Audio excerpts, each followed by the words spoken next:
할렐루야. 갈라디아서 1장 6절로부터 10절 말씀을 통해서 함께 은혜를 나누도록 하겠습니다. 6절입니다. 그리스도의 은혜로 너희를 부르셨다. 하나님께서 갈라디아 교인들을 부르신 계획과 목적이 있죠. 오늘날 하나님께서 우리를 부르신 분명한 계획과 목적이 있습니다. 그게 무엇입니까? 예수 그리스도와 더불어 교제케 하기 위해 부르신 것입니다. 거룩한 삶을 살도록 하기 위해 부르신 것입니다. 하나님 나라와 그의 영광을 위해 부르신 것입니다. 6절입니다. 속히 떠나 다른 복음을 쫓았다.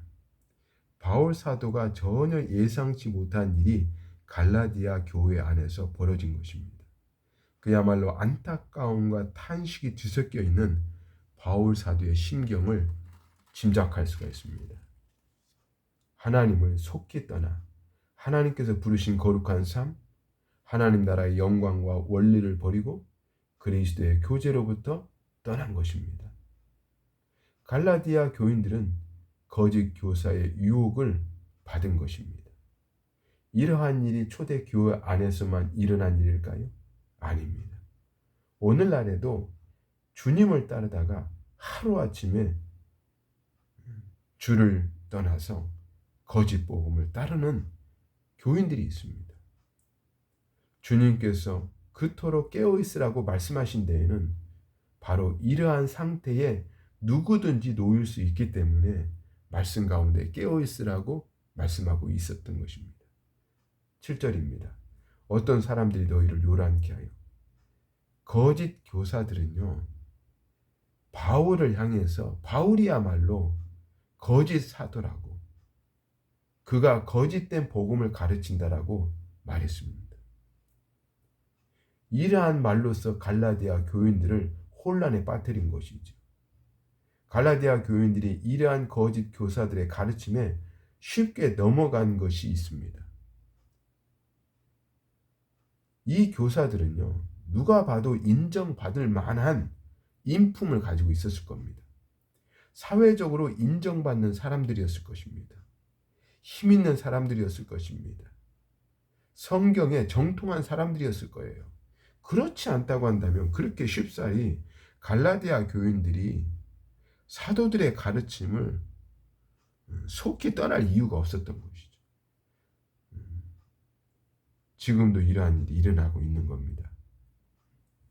명문대학교 나온 사람이, 인류 기업을 다니는 사람이, 박사가, 교수가 말하면요, 거기에 힘이 있습니다. 그 말이 진리가 아니어도요, 힘이 있는 것입니다. 반대로 별 볼 일 없는 사람이요, 말하잖아요. 그러면요, 비록 진리를 말해도요, 눈과 귀를, 그 마음을 닫습니다. 왜요? 선입관을 가지고 들었기 때문에 그런 거거든요. 편견을 가지고 보기 때문에 그런 것입니다. 7절입니다. 그리스도의 복음을 변하려 함이다. 거짓 교사들은 교회를 혼란케 해서 복음을 변질시키고자 하는 것이었습니다. 그럼에도 이를 분별치 못한 갈라디아 교인들은 거짓 교사들의 왜곡된 가르침에 미혹이 돼가지고 속히 복음을 떠나버렸습니다. 이에 대하여 바울 사도는 단호하게 말합니다. 예수 그리스도의 십자가와 부활 외에 다른 복음이 없다고 말이죠. 그럼에도 거짓 선지자들은 바울이 가르친 복음이 아닌 다른 복음을 전하는 것입니다. 그렇다면 갈라디아 교인들은 이토록 빨리 복음을 떠나 다른 복음을 따라갔을까요? 앞서서 언급을 했지만 이 거짓 교사들은요, 바울 사도가 전하여 준 복음과 전혀 다른 게 아니었어요. 이 거짓 교사들이요, 무슨 불경을 가지고 와서 얘기한 게 아니에요. 코란 성경을 가지고 와서 말하는 게 아닙니다. 공자왈, 맹자왈 그런 게 아니었어요. 그야말로 성경을 가지고 와서 성경을 이야기한 것이에요.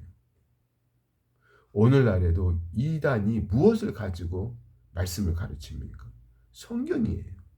때문에 사람들은 말씀에 대한 깊은 이해가 없으면 사단에게 넘어가는 거예요. 거짓 선지자들에게 넘어가는 것입니다. 거짓 목사들에게 넘어가는 거예요. 미혹되는 겁니다. 그러나 오직 예수 그리스도로 말미암은 믿음으로 구원받는 길 외에는 다른 복음이 없단 말이죠. 8절입니다. 저주를 받는다고 선언합니다. 9절 저주를 받을지어다. 바울 사도는 거짓 복음에 대한 경계를 반복적으로 하고 있는 겁니다. 바울 사도는 강경하게 다른 복음을 전하고 따르는 이들을 향해서 저주를 퍼붓고 있는 것입니다. 제가 선교지 있을 때였습니다. 그때의 상황이 너무너무 안 좋은 상황이었어요. 재정적으로. 그런데 그때에 한국에서 단기 선교팀이 왔었어요. 그분들이 나의 말을 듣더니만은 당신이 원하는 사역을 우리가 전폭적으로 지원하겠다고 그러더라고요. 그래서 너무너무 반갑더라고요. 하나님께서 하나님의 사람들을 보내시고 나의 사역의 문을 열어주시는구나 생각을 한 거예요. 그래서 물었죠. 혹시 어느 교회에서 나왔느냐고, 어느 선교단체에서 나왔느냐고 물어본 거예요. 그랬더니 물어봤는데 이단인 거예요. 제가 그 자리에서 정색을 하면서 여기까지만 합시다. 혹시라도 길에서 보더라도 서로 인사하지 맙시다. 그리고 문을 박차고 나와버렸거든요. 다른 복음을 전하면요, 그것은 전하는 자나 그것을 믿고 따라가는 자나 둘 다 지옥 가는 거예요. 바울 사도는 이 사실을 너무 명백하게 알았기 때문에 저주를 퍼붓는 것입니다. 10절입니다. 사람들에게 좋게 하랴 하나님께 좋게 하랴. 유대주의자들은요, 지금 사람을 좋게 하는 거짓 복음을 전하는 것이었어요. 그러나 바울 사도는요, 하나님께서 기뻐하시는 참된 복음만 전한 것입니다. 만약에요, 바울 사도가 사람들이 듣기 좋아라 하는 거짓 복음을 전했다고 하면요, 그렇게 핍박받을 이유가 없었던 것이죠. 고난받을 이유가 없었습니다. 그러나 바울 사도는 하나님을 기쁘시게 하기 위해서 하나님의 아들 예수 그리스도의 십자가와 부활의 참된 복음만 전한 것입니다. 우리의 삶이 어떠한 삶이 되어야겠습니까?